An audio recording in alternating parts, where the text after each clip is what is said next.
여러분 안녕하십니까? 뉴스데스크 강원입니다. 강릉에 100mm 이상의 단비가 내리면서 오봉저수지의 저수율이 16%대까지 올랐습니다.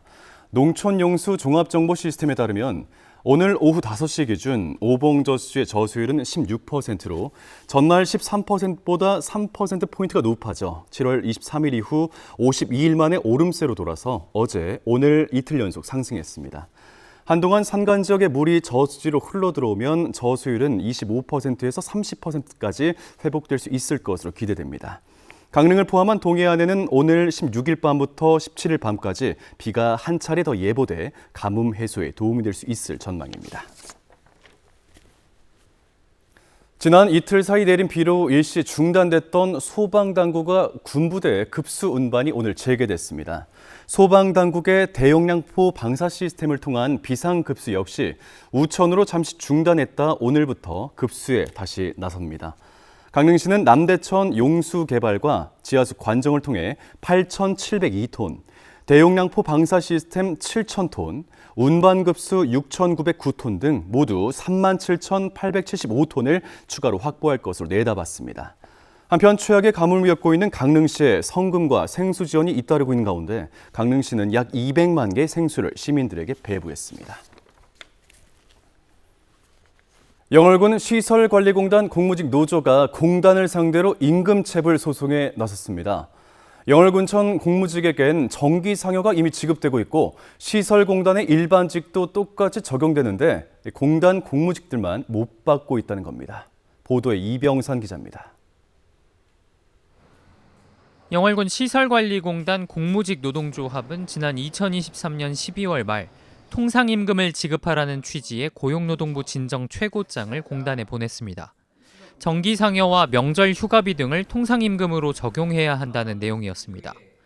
공단의 대답은 돈을 줄 수 있는 근거, 결정문을 가져오라는 것이었습니다. 이미 상급기관인 영월군청 공무직이 소송을 통해 통상임금을 받게 됐고 공단의 일반직 직원들도 새해부터는 해당 상여금을 받기로 단체 협약으로 정했는데도 공무직은 제외된 겁니다.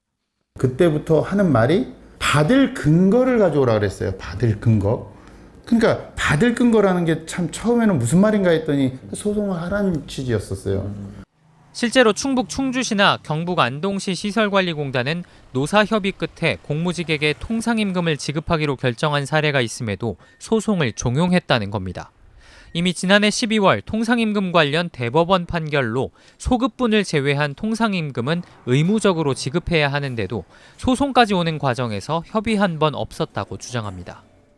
이 소송이라는 거는 비용이 들어가잖아요. 비용이 들어간다는 건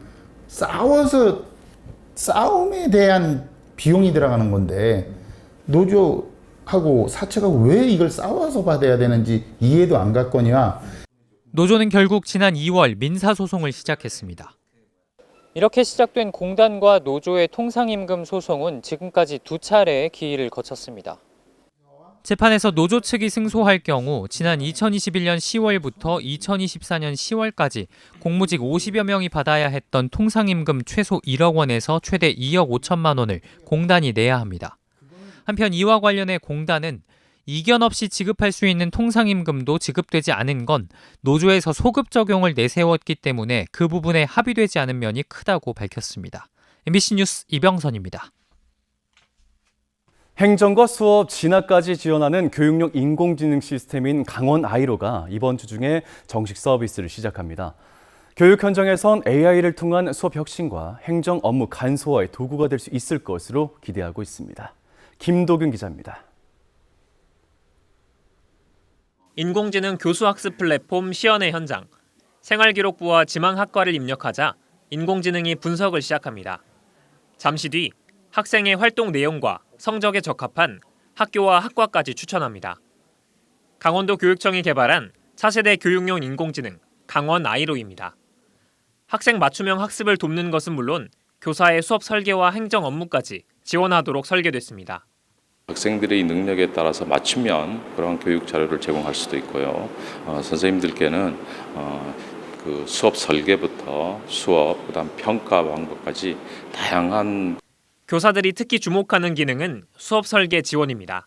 과목별 학급별로 수업 계획을 세우고 EBS 콘텐츠와 영상 자료를 곧바로 활용할 수 있습니다. 강원 아이로 서비스 창에서 모둠 활동이나 발표, 필기 공유 같은 수업도 가능하고 AI가 자동으로 정리해 저장도 해줍니다.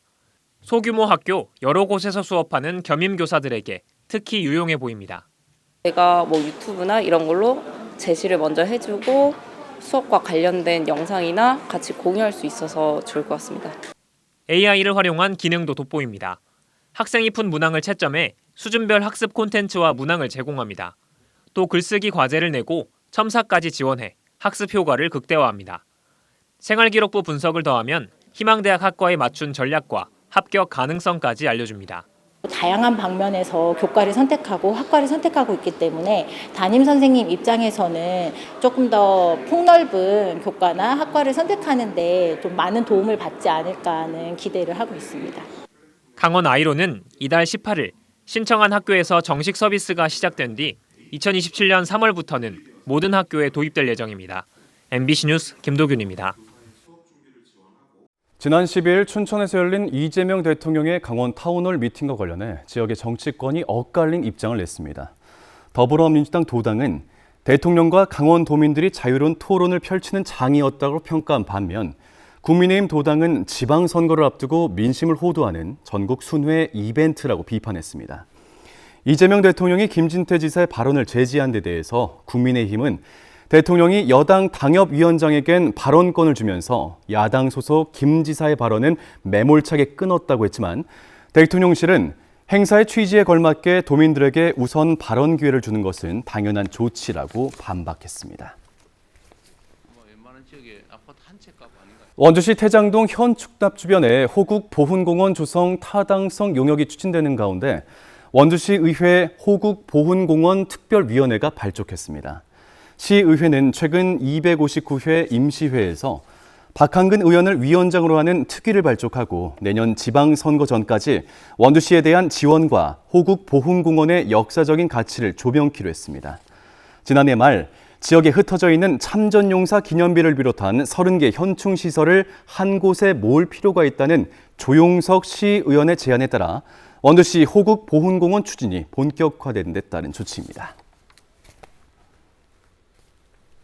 강원 시민단체들과 정의당, 강원도당 등이 일부 공무원들의 교육감 선거 개입 의혹을 제기한 것과 관련해 강원도 의회와 경찰이 각각 조치에 착수합니다. 시민단체 등은 지난 11일 신경호 교육감과 최준호 정책협력관 선거 개입 수사 의뢰 기자회견을 진행한 뒤 강원경찰청 수사 의뢰, 강원도의회 면담 요청, 도감사위원회에 감사를 청구했고 각 기관들은 곧 일정을 시작한다고 밝혔습니다. 강원도의회 면담은 내일, 강원경찰청 고발인 조사는 오늘 19일에 각각 시작될 예정입니다. 지난 5일에 개막한 평창 효석 문화제가 10만 명 이상의 누적 관람객들을 기록하며 폐막했습니다. 이호석 문화선양회와 평창군은 축제 개막 이후 하루 평균 2만여 명, 주말엔 하루 최고 3만 5천여 명의 관람객들이 다녀가면서 13만 명 이상을 집계했다고 설명했습니다. 축제 초반 흐린 날씨로 제대로 피지 않았던 메밀꽃도 최근 만개하면서 축제는 폐막했지만 이달 중순까지는 꽃밭을 만끽할 수 있습니다. 축제 마지막 날인 오늘 MBC가 주관하는 특집 라디오 공개 방송이 펼쳐져 행사의 마지막을 장식했습니다.